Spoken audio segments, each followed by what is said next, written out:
Assalamu alaikum dear students. Dear students, continuing with ORCC program 2.0 in which I was discussing the chapter magnetic effects of current. And in part first I discussed some questions, rather two important questions were discussed, and in this part second, I will be discussing some more important questions. Right? So without wasting time, let's start with our question. It states, obtain an expression for the magnetic field due to straight conductor. बेटा एक straight current carrying conductor है, उसकी वजह से magnetic field किसी जगह पे कितना होगा, उसका एक्सप्रेशन आपको डिराइव करना है। मैं यहां पे फाइनाइट कंडक्टर का, फाइनाइट थिन स्ट्रेट कंडक्टर का निकाल के दूंगा। इसको लिखिएगा वहां पे finite thin straight conductor, current carrying conductor. तो बेटा उस कंडक्टर का मैं डिराइव करके दूंगा आपको बेटा मैग्नेटिक फील्ड किसी जगह पे। तो चलिए बेटा स्टार्ट करते हैं। जैसे यहां पे हम एक स्ट्रेट कंडक्टर देंगे, finite in length, it's not infinite. And let's suppose कि आपने कहा सर यहां पे इस जगह पे बताइए how much is the magnetic field.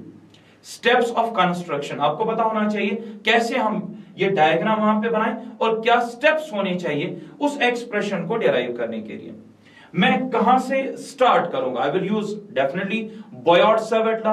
और बॉयट-सैवर्ट लॉ क्या देता है? Magnetic field. लेकिन वो नहीं देता है टोटल कंडक्टर का, वो देता है magnetic field because of small current carrying element का। तो दैट मींस इस कंडक्टर में जिसमें कि कुछ करंट चल रही है, let the current be I, जो इसमें जा रही है, मुझे इस कंडक्टर में एक छोटा सा एलिमेंट लेना पड़ेगा जो काम करेगा बेटा स्मॉल एलिमेंट डीएल। तो उस डीएल की वजह से मैं यहां पे मैग्नेटिक फील्ड निकालूंगा। I will apply the Boyd-Savart law. इस वाले एलिमेंट पे मैं अप्लाई करूंगा बॉयट-सैवर्ट लॉ। उसकी इंटीग्रेशन से मुझे मिलेगा बेटा कंप्लीट कंडक्टर का मैग्नेटिक फील्ड। तो पहले मैंने एक सिलेक्ट करना है छोटा सा एलिमेंट, क्योंकि बॉयट-सैवर्ट लॉ एक छोटे एलिमेंट का मैग्नेटिक फील्ड देता है। अब क्या करेंगे आप? स्टेप्स क्या है बेटा? आप इस एलिमेंट को ज्वाइन करेंगे बेटा इस पॉइंट के साथ जिस पॉइंट पे मैग्नेटिक फील्ड निकालना है। Let this distance be R, let this distance be R. दूसरा पॉइंट क्या करेंगे आप ड्रा करेंगे इस पॉइंट से एक परपेंडिकुलर, ठीक है, इस कंडक्टर के ऊपर। तो इसी पॉइंट से एक परपेंडिकुलर डिस्टेंस डालेंगे बेटा इस कंडक्टर के ऊपर। हो गया ये भी। इस परपेंडिकुलर डिस्टेंस का नाम ए डी, जो आपकी मर्जी वो रखिए। Let's suppose A is the perpendicular distance, ठीक है। उसके बाद में क्या कर रहा हूं यहां पे, ये जो एलिमेंट आपने लिया ये कंडक्टर में कहीं पे भी हो सकता है, ठीक है। लेट अस सपोज इस परपेंडिकुलर से ये एलिमेंट नीचे है at a distance of L, at a distance of L from the foot of this perpendicular, this element is at a distance of L. तो आप देख सकते हैं इस एलिमेंट की अपनी भी तो एक लेंथ है, तो वो लेंथ कितनी है बेटा? डीएल। तो ये एलिमेंट यहां से फुट ऑफ द परपेंडिकुलर से कितना नीचे है सर? एल। खुद की लेंथ कितनी है? तो एल को थोड़ा और बढ़ाइए, that would B DL. So I think यहां तक आपको समझ में है। उसके बाद यहां पे एक एंगल बन रहा है, I will call this angle as theta. मैं इस एंगल का नाम रखूंगा बेटा थीटा। तो मुझे बताइए ये राइट एंगल ट्रायंगल बन गई, तो ये एलिमेंट और इसके बीच में जो ये जो एलिमेंट यहां पे और ये जो आर है इनके बीच में जो एंगल बना, क्या मैं ना कहूं कि वो 90 माइनस थीटा होगा? Using the properties of triangle, right angle triangle, it would be 90 minus theta, ठीक है। ये हो गया बेटा डायग्राम जो आपको पहले बनानी है। फर्दर एक और चीज एंड दैट्स इट, हम start, we are good to go, we can start. इस पॉइंट को एंड्स ऑफ द कंडक्टर के साथ भी जोड़ दीजिए, एंड्स ऑफ द कंडक्टर के साथ जोड़ दीजिए बेटा इस पॉइंट को। तो यहां पे दो एंगल बन जाएंगे with respect to the perpendicular. एक बना परपेंडिकुलर से ऊपर की तरफ, एक बना विद रेस्पेक्ट टू परपेंडिकुलर नीचे की तरफ। ये जो दो एंड्स ऑफ द कंडक्टर आपने इस पॉइंट के साथ जोड़ दिए तो आपको दो एंगल मिलेंगे बेटा। दोनों को मेजर करना है फ्रॉम द परपेंडिकुलर, लेकिन एक क्लॉकवाइज है एक एंटी क्लॉकवाइज है। मान लीजिए ऊपर वाला जो एंगल है दैट इज अल्फा, लेकिन नीचे वाला जो एंगल है मान लीजिए वो बीटा। लेकिन क्योंकि इसका सेंस एंटी क्लॉकवाइज है, ये क्लॉकवाइज है, अगर वो पॉजिटिव तो डेफिनेटली नीचे वाला एंगल जो ये लाइन बनाएगी, ये जो पॉइंट बनाएगा इस एंड ऑफ द कंडक्टर के साथ, उस एंगल को मैं मान रहा हूं माइनस बीटा। ये हो गई बेटा कंप्लीट हमारी डायग्राम। अब देखिए क्या कर रहे हैं, ये जो एलिमेंट है, it will act as a vector, ये dl छोटी सी लेंथ थी, वेक्टर का काम करेगी और इसकी डायरेक्शन वही होगी बेटा जो डायरेक्शन ऑफ करंट होगी एज वी नो। चलिए अब अप्लाई करेंगे बायोट-सैवर्ट लॉ इस एलिमेंट पे। इसकी वजह से इस जगह पे मैग्नेटिक फील्ड कितना होता है, वी नो वेक्टर फॉर्म में होता है dB, magnetic field is equal mu naught by 4 pi I dl cross r cap divided by r square. ये है बेटा असल में expression of the magnetic field in vector form में ये है बेटा expression of magnetic field. dl ये जो एलिमेंट है इसकी वजह से वहां पे मैग्नेटिक फील्ड, r कैप क्या है, एक यूनिट वेक्टर मतलब मैग्नीट्यूड 1। सर ये r कैप तो आपने दिखाया नहीं, r cap is a unit vector along r, मतलब जो ये r डिस्टेंस है एलिमेंट से वहां तक जो डिस्टेंस है r कैप वहीं से है। सो r cap is a unit vector along r। सो बेटा ये है r कैप, तो ये होगा बेटा। अच्छा मैग्नेटिक फील्ड की डायरेक्शन कहां से होगी, dl क्रॉस r कैप। अब देखिए dl ऊपर की तरफ है, this is the dl, r cap ये है बेटा। अगर मैं dl cross r cap cross product rule use करूं तो बेटा dl ऊपर की तरफ और r कैप ये है, dl cross r cap thumb inwards गया, मतलब यहां पे जो मैग्नेटिक फील्ड होगा इस एलिमेंट की वजह से वो इनवर्ड्स होगा, दैट वुड बी इनवर्ड्स। तो ये तो हो गया बेटा वेक्टर फॉर्म। इसको थोड़ा ओपन अप करिए तो क्या मिलेगा, dB इज इक्वल, मैं सिर्फ मैग्नीट्यूड अब लूंगा, mu naught I divided by 4 pi dl a cross b, a b sin theta, इसका तो मैग्नीट्यूड 1 है, into sin theta divided by r square. So this would be the expression of the magnetic field. But is this the magnetic field of the complete conductor or a small element? Sir, it's the magnetic field because of the small element. In order to obtain the magnetic field because of the whole, I will integrate this expression. So integrating on both sides. Sir आपने क्यों mu naught आई 4 पाई को बाहर रख दिया, बेटा वजह बस इतनी है कि ये सारा कांस्टेंट है। किसी भी एलिमेंट के लिए देखिए, अगर कोई भी एलिमेंट लेंगे म्यू नॉट आई 4 पाई, ये सारा कांस्टेंट है। अब मैंने इंटीग्रेशन के अंदर सिर्फ dl sin थीटा और r स्क्वायर जैसी चीजें रख दी। देखिए बेटा मेरा जो पर्पस है वो क्या है, सबसे पहले यहां पे ध्यान से सुनिएगा बेटा, यहां पे मुझे दिख रहा है थीटा और आपको लग रहा है ये थीटा ये वाला एंगल है, नहीं बेटा देखिए it is dl cross r cap, तो बेटा इन दो का क्रॉस प्रोडक्ट है, तो इन्हीं दो के बीच में एंगल, और वो एंगल dl और r कैप के बीच में इस टाइम थीटा नहीं है, that is 90 minus theta. Are you getting my point, that cross product हो रहा है dl और r कैप के बीच में, तो इन्हीं दो के बीच में एंगल चाहिए ना। आपने यहां पे क्या लिख दिया, थीटा, इस टाइम थीटा नहीं है एंगल, इस टाइम जो एंगल है इन दो के बीच में दैट इज 90 माइनस थीटा। तो यहां पे इसको ठीक करेंगे, क्या मैं इसको अब ना लिख सकता हूं, it is mu naught I divided by 4 pi, it is integral of dl sine of 90 minus theta, तो 90 है तो कॉस में कन्वर्ट हो जाएगा, फर्स्ट क्वाड्रेंट है वहां पे सब पॉजिटिव है, तो यहां पे लिख सकता हूं dl cos theta upon r square. अब देखिए मुझे करना क्या है, इसको अच्छे से समझ लीजिएगा करना क्या है। यहां पे जो जैसे हमारा dl है बेटा, dl को लिखना है इन टर्म्स ऑफ स्टैंडर्ड डिस्टेंस है बेटा, परपेंडिकुलर डिस्टेंस, तो dl को लिखना है इन टर्म्स ऑफ स्टैंडर्ड डिस्टेंस। ऐसे नीचे r है बेटा, आप यहां देख सकते हो यहां पे r, इस r को भी मुझे लिखना है बेटा इन टर्म्स ऑफ द स्टैंडर्ड ये। तो जब आप ऐसा करोगे कि dl r इन चीजों को लिखोगे इन terms of the standard distance a, तो बेटा वो चीजें यहां पे इंसर्ट करिए, हमारा एक्सप्रेशन सॉल्व हो जाएगा। तो बेटा बस इतना अब करना है इंटीग्रेशन से पहले कि dl और r स्क्वायर को लाइए इन terms of standard distance that is perpendicular. देखिए बेटा कैसे करेंगे हम ये चीज, तो यहां पे ऐड करना पड़ेगा स्लाइड, लेकिन डायग्राम वापस बनानी पड़ेगी। चलिए रफली जल्द से वापस बना देते हैं। तो ये है बड़ा एलिमेंट dl, इसकी डायरेक्शन वही जो डायरेक्शन ऑफ करंट, राइट। यहां पे चाहिए मैग्नेटिक फील्ड, आपने इसको ज्वाइन कर दिया, ये है बड़ा r, यहां से डाला आपने परपेंडिकुलर जो कि a है, यहां पे एंगल आपने थीटा दिया, और dl और r के बीच में या r कैप के बीच में जो एंगल है वो थीटा नहीं है, फिर वो है फिर 90 माइनस थीटा। इसको आपने अभी देखा कितना इंपॉर्टेंट है, ठीक है। अब देखिए मुझे क्या करना है, मुझे बताइए बेटा इस ट्रायंगल में अगर मैं नाम दूं इसका, इस ट्रायंगल का नाम दूं जैसे इस पॉइंट का नाम O रखता हूं, इसका M रख देता हूं, इस पॉइंट का N रख देता हूं. So in triangle, in right angle triangle OMN, ठीक है, OMN या MNO, MON, एक second, in right angle triangle MON, I can write MO बेटा परपेंडिकुलर है और ये जो है बेटा MN वो बेटा हाइपोटेन्यूज है, ठीक है. सो परपेंडिकुलर बाय हाइपोटेन्यूज आप देख सकते हैं this by this it is sine theta, right. तो I can write it as OM upon MN is equal to sin theta. I can write it like this. तो perpendicular upon hypotenuse, लेकिन गलत. देखिए क्यों. देखिए जब आप इसको परपेंडिकुलर कहें तो अपोजिट वाला एंगल क्या होना चाहिए, फिर 90 माइनस थीटा के हिसाब से देखना. लेकिन अगर मैं ये वाला एंगल देखूं तब लिख सकता हूं साइन थीटा.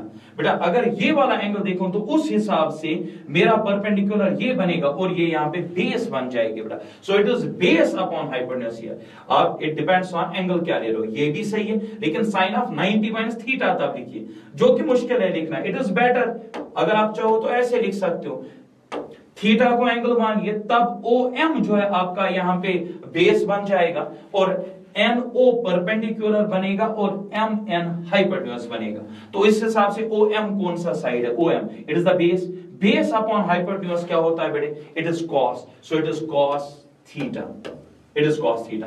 अब बताइए OM जो है वो तो A है बेटा, डिवाइडेड बाय ये MN क्या है बेटा, MN है हमारा R is equal to cos theta, is equal to cos theta.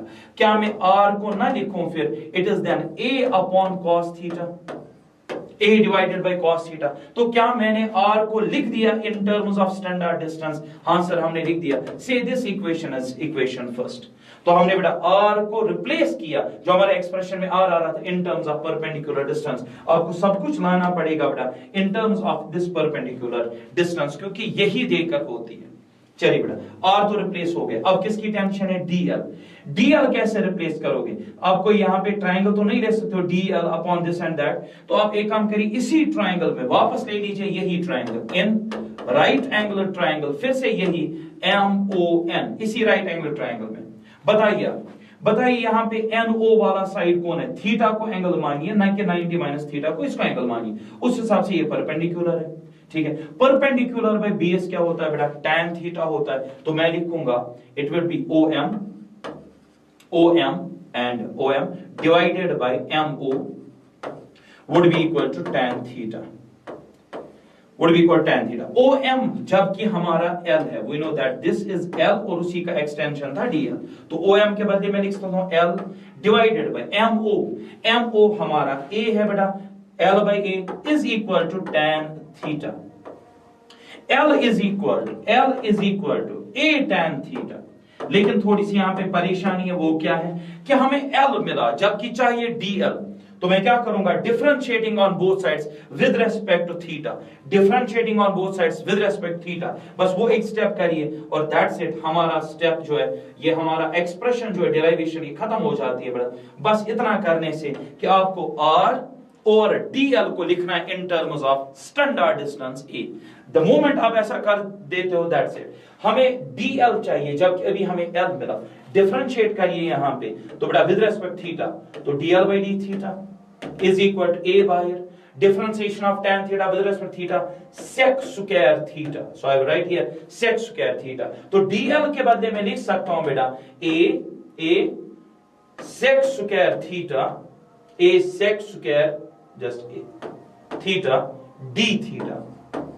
So I will replace, instead of DL I will write A sec square theta d theta, and instead of R I will write A by cos theta. So in the previous expression if I insert these two parameters, तो देखिए expression क्या बनेगा.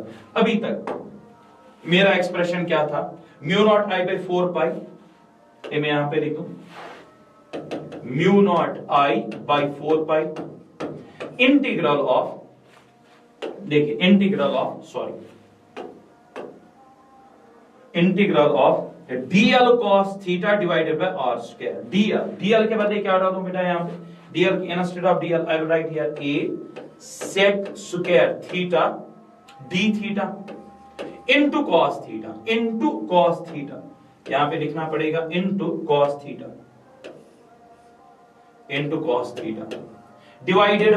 divided by it was r square basically नीचे तो r के बदले क्या मिला बेटा हमें r के बदले a by cos theta तो बेटा स्क्वायरिंग करिए यहां पे तो मिलेगा a square divided by cos square theta तो बेटा मैंने कुछ नहीं किया r के बदले मुझे लिखना था a by cos theta लेकिन बेटा r square है यहां पे तो a square cos square theta so we are about to finish the expression देखिए बस simple step 1 by cos theta क्या होता है बेटा sec theta तो 1 by cos square theta sec square theta if it is so then I can write it like this mu naught I divided by 4 pi rearranging this I can rearrange it a sec square theta into cos theta multiplied by d theta I have just rearranged d theta को last में लिया और यहाँ पे a square है 1 by cos square theta is sec square theta cancel एक cancel एक जो रहा वो बाहर निकालिए mu naught I divided by 4 pi a divided by 4 pi integration किसकी हो रही है बेटा cos थीटा d थीटा अब देखिए बेटा इंटीग्रेशन हो रही है विद रिस्पेक्ट टू थीटा तो थीटा के लिमिट्स डालेंगे बेटा upper limit and lower limit आइए बेटा इस डायग्राम में देखिए आराम से आप हमने थीटा लिया था जो इस एलिमेंट ने एंगल बनाया देखिए ध्यान से सुनिए जब हमने इस एलिमेंट को यहां पे ज्वाइन किया जो एंगल बना इस r की वजह से विद द परपेंडिकुलर वो थीटा बना लेकिन अगर मैं ये एलिमेंट बॉटम एंड पे लूं तो ये r कितना एंगल बनाएगा तब ये बनाएगा माइनस बीटा और अगर यही एलिमेंट टॉप मोस्ट पॉइंट पे हो इस एंड पे हो तब यही r जब मैं ज्वाइन करूंगा उस एलिमेंट के साथ तब एंगल कितना बनेगा सर अल्फा बनेगा तो बताइए थीटा का रेंज क्या है ऊपर की तरफ है बेटा अल्फा और नीचे की तरफ है माइनस बीटा तो अपर लिमिट माइनस लोअर लिमिट तो यहां पे लिमिट्स अगर मैं दूंगा बेटा अपर लिमिट हमारा लोअर लिमिट आएगा बेटा माइनस बीटा और अपर लिमिट आएगा बेटा अल्फा cos theta की integration we know it is sin theta so we have finished the expression so the last step in this expression is and just eliminating this so that देखिए अब ठीक है so it is cos theta d theta limits डाल दिए मैंने अब ध्यान से देखिए बेटा तो यहां पे मैं इसको पर ले जाता हूं so answer is mu naught I upon 4 pi a cos theta की इंटीग्रेशन है बेटा sin थीटा लिमिट से बेटा minus beta to alpha upper limit minus lower limit तो बेटा अपर लिमिट क्या आएगा बेटा यहां पे so it's mu naught I divided by 4 pi a it's upper limit है बेटा sin of alpha minus lower limit minus sine of beta तो प्लस बन जाएगा माइनस साइन ऑफ बीटा तो बेटा the final expression for the magnetic field is ये मेरा बेटा final expression mu naught I divided by 4 pi a into sin alpha plus sin beta into sin alpha plus sin beta sir यहां पे तो minus होना चाहिए लेकिन जो लिमिट है बेटा दैट्स माइनस बीटा वो माइनस बाहर आकर उस माइनस को प्लस बनाएगा सो expression the final result of the magnetic field because of finite straight conductor is आपके सामने बेटा mu naught I divided by 4 pi sin alpha plus sin beta तो ये था बेटा हमारा क्वेश्चन और इस तरीके से आप करेंगे डेरिवेशन पहले एक छोटा सा एलिमेंट लेंगे उसको ज्वाइन करेंगे उस पॉइंट के साथ जिस पॉइंट पे मैग्नेटिक फील्ड निकालेंगे दैट डिस्टेंस इज r वहां से डालेंगे परपेंडिकुलर दैट्स a एंड उसको ज्वाइन करेंगे उस पॉइंट के साथ परपेंडिकुलर से ऊपर की तरफ जो एंड्स एंगल बना रहे हैं बेटा दैट्स अल्फा और नीचे से बना रहा है बेटा माइनस बीटा क्योंकि एक का सेंस है क्लॉकवाइज एक का है एंटी क्लॉकवाइज तो this is all together the derivation of my question so ये है बेटा कंप्लीट डेरिवेशन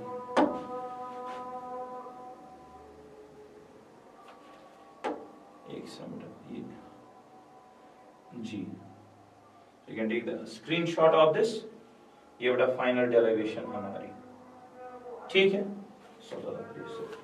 तो ये बेटा डेरिवेशन हमारे क्वेश्चन की चलिए अब चलते हैं बेटा नेक्स्ट क्वेश्चन पे what is that torque on current carrying loop and construction working of moving coil galvanometer, define current sensitivity. तो 3-4 क्वेश्चंस एक साथ हैं ये बेटा, इनमें से कुछ भी पूछा जाए तो आप आंसर बता सकते हैं। देखिए, torque on current carrying loop. एक करंट कैरिंग लूप आप ले लीजिए, इसको रख दीजिए बेटा मैग्नेटिक फील्ड के अंदर। हमें निकालनी इसके ऊपर टॉर्क कितनी बनेगी, इस पे लगने वाली टॉर्क। और अगर एक बार हम वो टॉर्क निकाल सकें तो हम इजीली जंप कर सकते हैं बेटा वर्किंग ऑफ गैल्वेनोमीटर पे। तो गैल्वेनोमीटर अगर आपको सीखना है तो आप ये टॉपिक सीखिए, इसका मास्टर आपको होना पड़ेगा, torque on current carrying loop inside the magnetic field. चलिए बेटा डिराइव करते हैं। मैं पहली स्लाइड ऐड कर देता हूं, बाद में परेशानी होती है। यहां पे ऐड हम एक रेक्टेंगल करते, देखिए एक समय देखता हूं क्या ये फिट बैठेगा। नहीं, ये मुझे नहीं चाहिए, तो हम डायरेक्टली बनाते हैं। देखिए बेटा, एक रेक्टेंगुलर लूप मैं बना देता हूं, लेकिन ये रेक्टेंगुलर लूप कैसे, वो भी मैं ओरिएंटेशन में आपको समझा दूं। देखिए, let's suppose this is the rectangle, this the breadth and this the length. लेकिन अभी ऐसे नहीं, ये टिल्ट हो गया, ये जो लूप है बेटा, ये बेंड मैंने किया, रोटेट किया पीछे की तरफ। You got it, it goes like this, ये पीछे की तरफ बेंड हो गया। अच्छा, ये क्या है बेटा, ये है यूनिफॉर्म मैग्नेटिक फील्ड जिसके अंदर ये है। तो मैंने कुछ ज्यादा किया नहीं, यहां पे लिया मैंने रेक्टेंगुलर लूप। वैसे रेक्टेंगुलर लूप चाहे तो इसको फील करें कि पीछे गए, चाहे तो फील करें आगे की तरफ रोटेट हुआ है। अगर मुझे यहां पे कुछ मिल जाए, अब जस्ट डिमॉन्स्ट्रेट कि हो क्या रहा है। Let's suppose this is the rectangular loop, right? So is the breadth and this the length. तो इसको थोड़ा सा मैंने रोटेट किया, ये लूप थोड़ा सा रोटेट हो चुका है, इसीलिए आपको इस तरीके से लूप देखने को नहीं मिल रहा है। ये ऐसे मैंने नहीं रखा है, इसको जानबूझ के मैंने थोड़ा सा रोटेट किया है। तो जैसा कि आप देख सकते हैं, ये थोड़ा रोटेट हुआ है, टिल्ट हुआ है बेटा, ठीक है। एंड ये क्या बेटा, यूनिफॉर्म मैग्नेटिक फील्ड। यहां तक तो सब सही जा रहा है। अगर हम इसमें करंट पास करते हैं, लेट्स सपोज इसमें करंट चल रही है बेटा आई, इसमें करंट चल रही है, इस लूप में करंट चल रही है, इस लूप का नाम रखिए PQRS, PQRS इस लूप का नाम है। It carries current, for example I, it has been placed inside the uniform magnetic field B. Now it is rotate, it has made some angle, and the angle between the loop and this, between the loop and the magnetic field, let's suppose it is theta, let's suppose, ठीक है। तो इस time इसने थोड़ा सा theta बना दिया, तो मैंने जीरो पे डिराइव नहीं किया, मैंने थीटा पे किया। अगर मैं जीरो पे डिराइव करूं तो मेरे लिए आसान है और आंसर मिल जाएगा, लेकिन वो एक पर्टिकुलर केस बनेगा। लेकिन जब आप निकालोगे इसको फॉर एनी एंगल थीटा, उस थीटा के बेटा यहां पे फिर आप कोई भी केस बना सकते हो कि जब ये थीटा होगा 90, जब ये थीटा होगा 180, जब ये थीटा होगा 0। तो दैट मीन्स हम इसको जनरलाइज करना चाहते हैं, इसीलिए मैंने लूप को ऐसे नहीं रखा है, जीरो एंगल पे नहीं रखा है, बल्कि टिल्ट किया है। I think you got my point. ये मेरे काम की चीज है, फिर से जो है हमें हमारे काम आएगा। चलिए अभी हम फोकस करते हैं। अब देखिए बेटा हो क्या रहा है, लूप का नाम हो गया। मुझे बताइए, इस लूप को मैं इंडिविजुअल कंडक्टर्स की तरह भी ले सकता हूं, जैसे कंडक्टर PQ है, RQ है, SR है, मतलब देयर आर 4 स्ट्रेट कंडक्टर्स। मैं इंडिविजुअली हर एक कंडक्टर पे निकालूंगा फोर्स, हर एक कंडक्टर पे निकालूंगा फोर्स। दिमाग में रहना चाहिए एक चीज कि कोई भी लूप, करंट कैरिंग लूप अगर यूनिफॉर्म मैग्नेटिक फील्ड के अंदर है, नेट फोर्स हमेशा उस पे 0 होता है। जब करंट भी कंप्लीट लूप करे, देखिए यहां पे एक तो फिजिकली तो ये लूप है ही, physically it is a loop, और करंट भी लूप कंप्लीट कर रही है। ऐसे एक लूप के ऊपर जो नेट टॉर्क होगी, definitely that would be 0, but वो टॉर्क तो 0 होगी, sorry wrong, net force would be 0। But the question here is that means sir आप ये कहना चाहते हो इसमें नेट फोर्स 0 है, लेकिन इस पे टॉर्क 0 नहीं है। इसको दिमाग में रखें, net force on any current carrying loop, जिसमें करंट एक कंप्लीट लूप कर रही है बेटा, उस पे नेट फोर्स तो 0 है, बट टॉर्क 0 नहीं है। क्यों नहीं है उसका आंसर आपको मिल जाएगा, और अगर नहीं है तो कितनी है, वही एक्सप्रेशन हमें डिराइव करना है। आइए बेटा सीखते हैं। देखिए तो पहले याद रखिए कि नेट फोर्स इस पे 0 होगा। सो दिस है already a known concept that any current carrying loop inside uniform magnetic field has net force experienced equal to 0। ठीक है, चलिए स्टार्ट करते हैं। मैं अगर बात करूं टॉप वाले कंडक्टर की, यानी कंडक्टर एस आर कंडक्टर की मैं बात करूं, बताइए बेटा उस पे लगने वाला फोर्स कितना होगा। बेटा मैग्नेटिक फोर्स का जो एक्सप्रेशन होता है करंट कैरिंग कंडक्टर का, वो था I L cross B, I L cross B. ये होता है बेटा मैग्नेटिक फोर्स का एक्सप्रेशन और करंट कैरिंग कंडक्टर।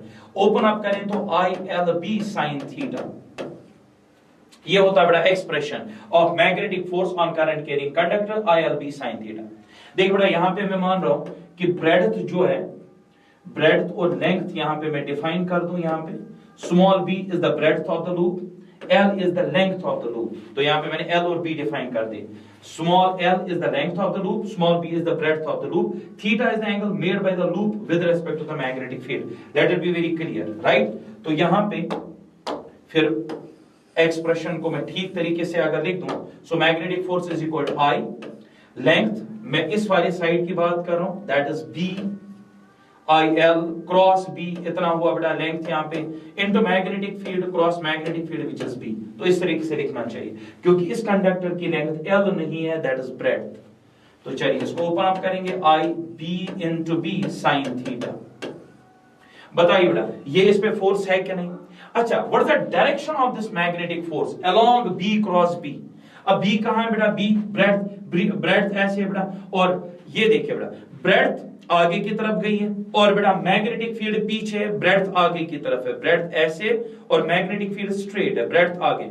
अगर मैं कहूं बी क्रॉस बी तो थंब जो है अपवर्ड्स आ रहा है बेटा, दैट मींस ये मैग्नेटिक फोर्स है बेटा अलोंग पॉजिटिव जे कैप, यानी इस वाले कंडक्टर पे जो मैग्नेटिक फोर्स है बेटा अपवर्ड्स है।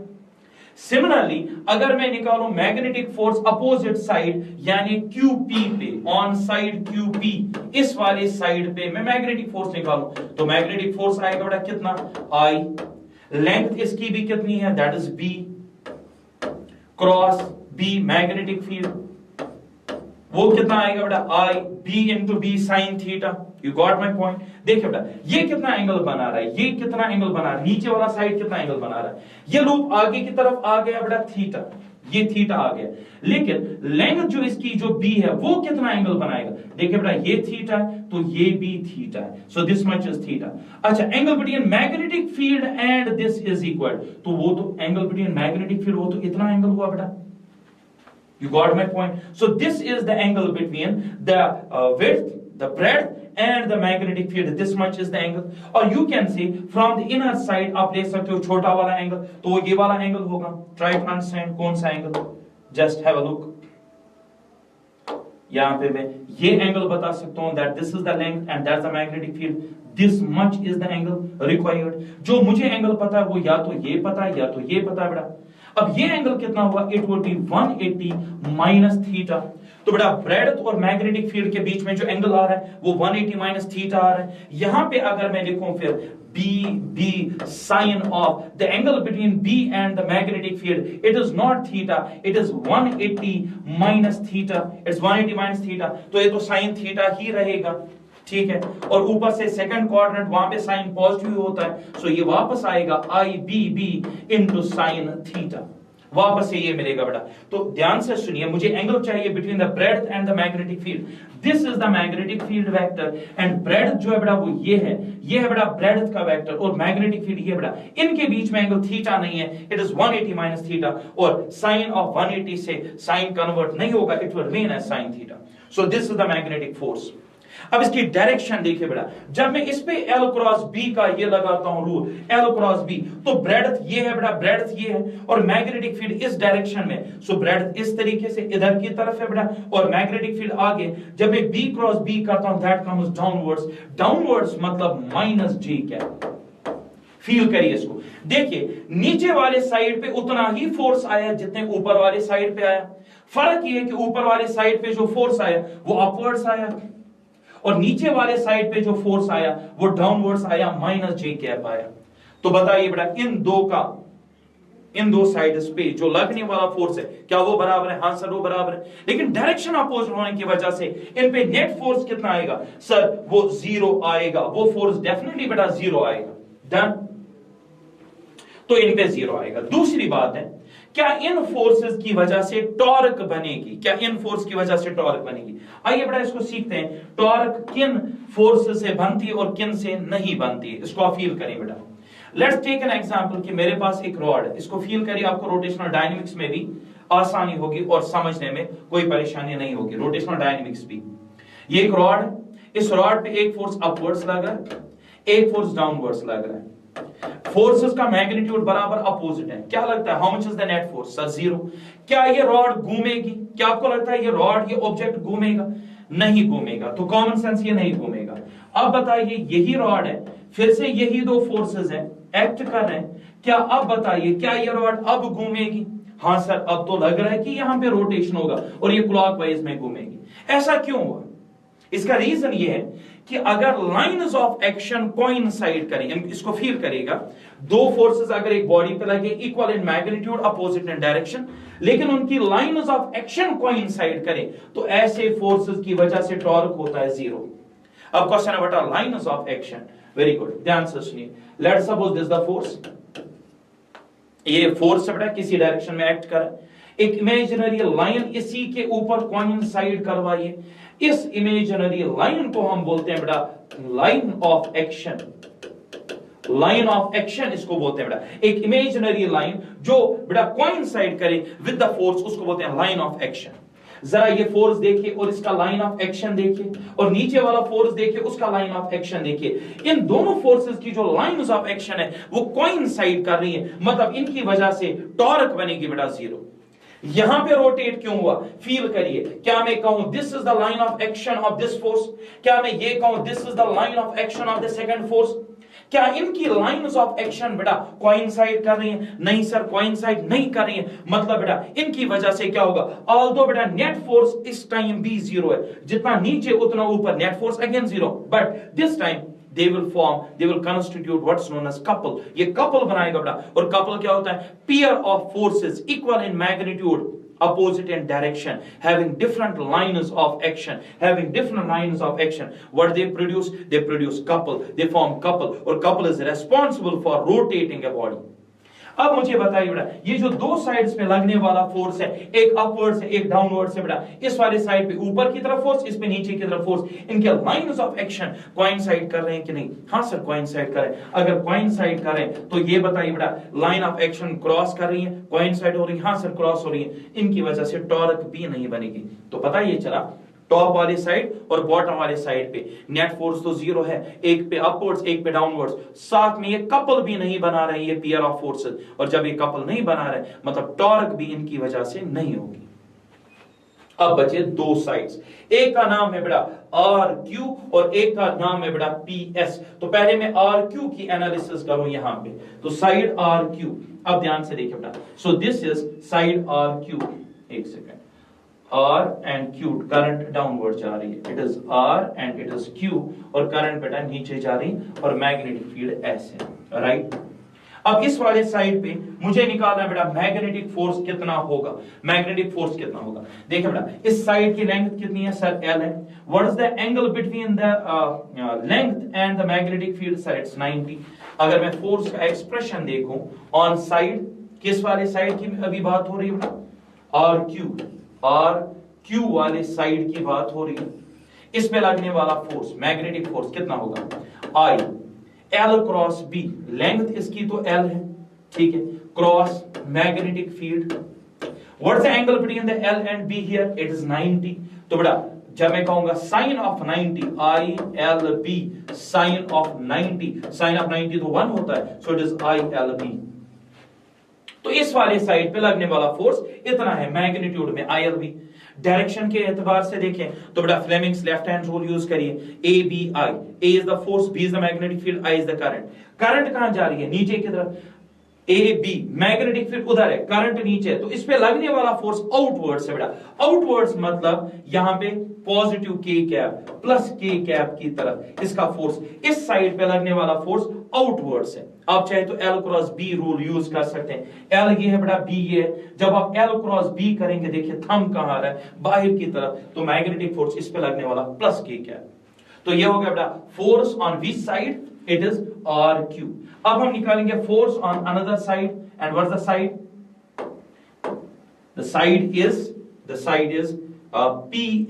पीएस साइड है बेटा, तो पीएस साइड पे अब हम ऐड करते हैं यहां पे, सो दिस इज पीएस और इसमें करंट अपवर्ड जा रही है, PS is the side current upward and magnetic field ये है बेटा यूनिफॉर्म।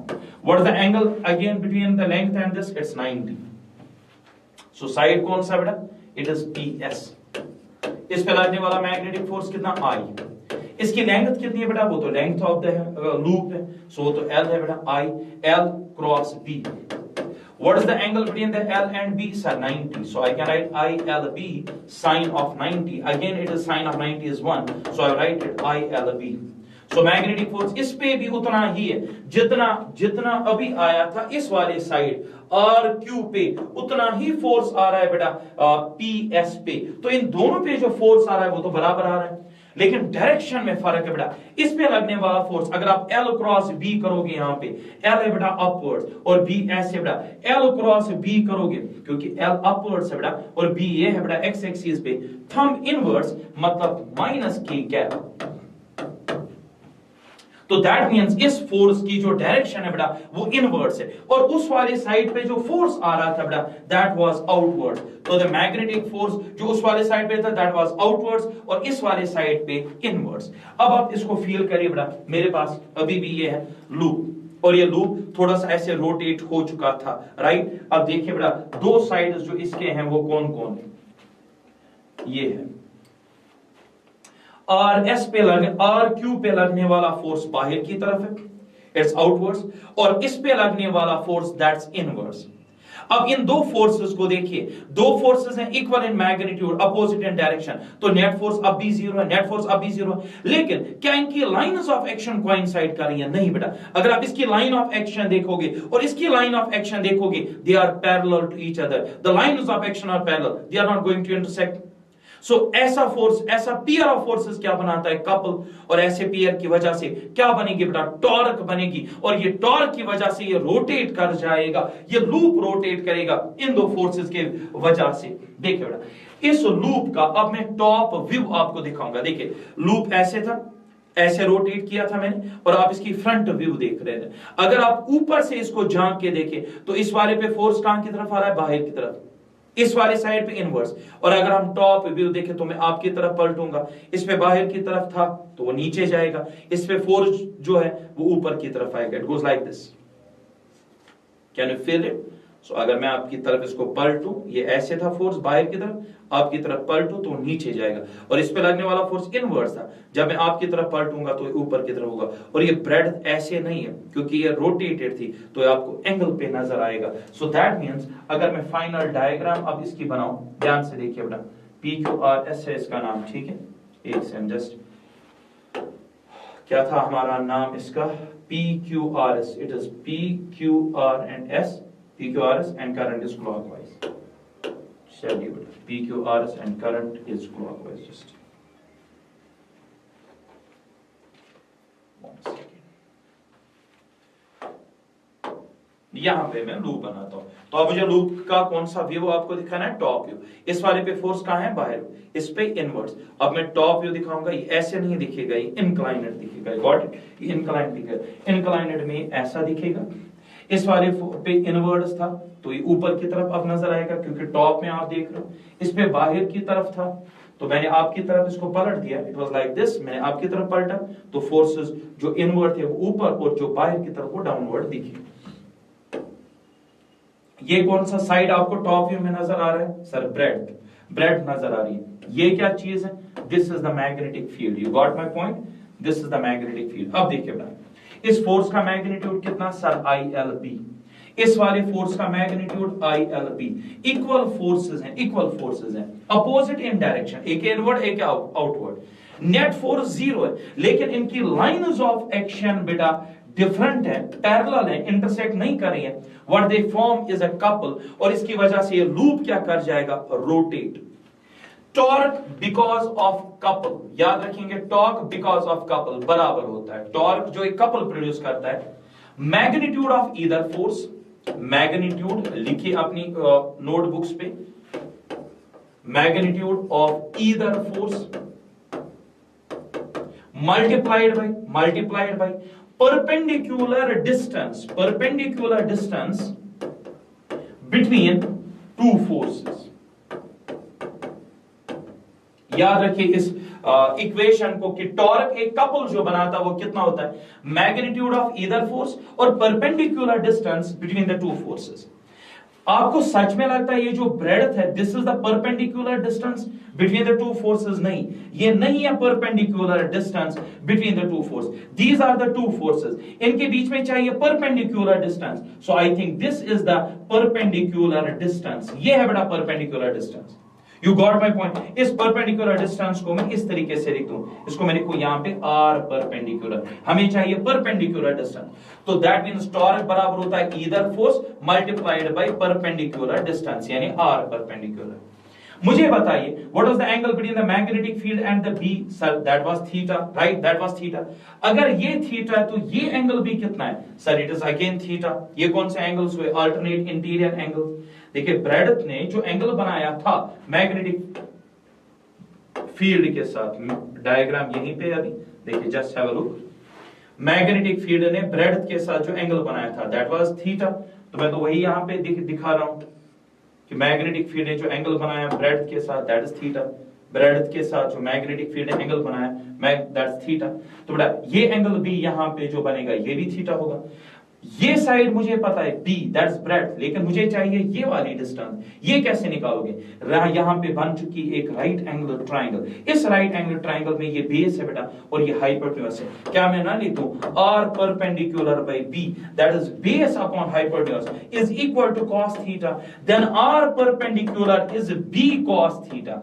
तो मुझे बेटा परपेंडिकुलर डिस्टेंस का वैल्यू पता चल चुका है that the perpendicular distance between these two forces is equal to b cos theta. It's not b breadth perpendicular distance नहीं है, it is distance between two forces, but I need perpendicular distance। उसका value पता चल चुका है, that's b cos theta। Now just insert here, f के बदले क्या यूज करोगे?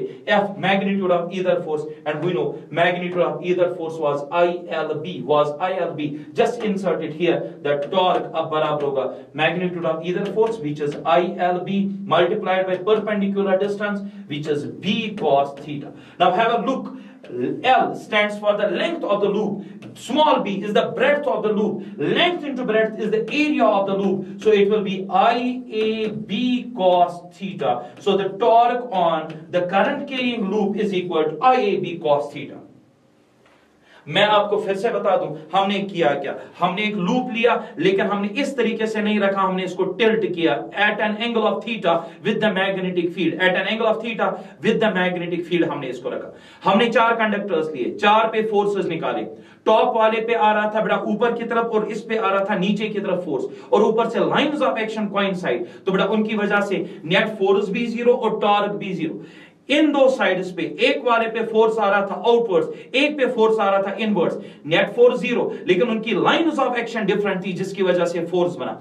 दिक्कत ये थी हमें इन फोर्स के बीच में परपेंडिकुलर डिस्टेंस चाहिए, जबकि हमने लूप को रोटेट किया था और जैसे मैंने आपकी तरफ इसको टिल्ट कर दिया बेटा तो आपको दिखा ब्रेड्थ तो है, डिस्टेंस तो है, लेकिन ये फोर्सेस के बीच में परपेंडिकुलर डिस्टेंस नहीं है। हमें परपेंडिकुलर डिस्टेंस चाहिए, मैंने उसके लिए यहां से प्रोजेक्शन डाली बेटा और वो परपेंडिकुलर डिस्टेंस मुझे मिली b cos theta, where b stands for the breadth, length into breadth is the area, the torque on the loop is equal to IAB cos theta। So this is the torque on the current carrying loop। So बेटा मेरा जो question है I think वो complete हो गया है। कितना complete हुआ है वो आप देखिए बेटा, हमें चाहिए था torque on current carrying loop, ये हमारा कंप्लीट हो गया बेटा। अब आई थिंक क्लास की जो लिमिट है बेटा, टाइम रेस्ट्रिक्शंस है, कॉन्स्ट्रेंट्स है, तो उसकी वजह से ये वाला जो हिस्सा है that is construction and working of moving coil, वैसे भी ये मतलब अलग क्वेश्चन है, सेपरेट क्वेश्चन है, तो इसको हम कल इंशाल्लाह कल के लेक्चर में कंक्लूड करेंगे that construction and working of moving coil galvanometer current sensitivity. But important is torque on current carrying loop जो हमने आज निकाला, ये है प्रिंसिपल ऑफ वर्किंग ऑफ, जो आप कल पढ़ोगे मेरे पास बेटा गैल्वेनोमीटर। अब देखेंगे I will use this expression जो मैंने आज डिराइव करके दिया, एंड द एक्सप्रेशन वाज टॉप is equal to IAB cos theta, where theta is the angle between the loop and the magnetic field, between the loop and the magnetic field। यहां पे दो तीन केसेस हम solve करें फटाफट से। अगर लूप इस तरीके से मैग्नेटिक फील्ड के साथ एंगल बना बेटा 0, और अगर मैं यहां पे cos ऑफ 0 देखूं दैट इज 1, यानी इस टाइम टॉर्क जो होगी वो मैक्सिमम होगी बेटा, cos ऑफ 0 इज 1। अगर ये इस तरीके से मैं लूप रोटेट करूं, यानी लूप और मैग्नेटिक फील्ड के बीच में 90 आ जाए बेटा, cos ऑफ 90 0 होता है, यानी टॉर्क इस टाइम 0। सो जब ये लूप डिफरेंट एंगल बनाता है और डिफरेंट जगहों पे जो टॉर्क की एक्सपीरियंस करता है, that's totally different. So the expression of the torque is IAB cos theta. So hope कि आपको ये अच्छे से समझ में आया। इन केस आप चाहते हैं मैं एडिशनल और कुछ क्वेश्चन आपके साथ शेयर या डिस्कस करूं, आप मुझे डेफिनेटली व्हाट्सएप कर सकते हैं। Thanks for today's lecture.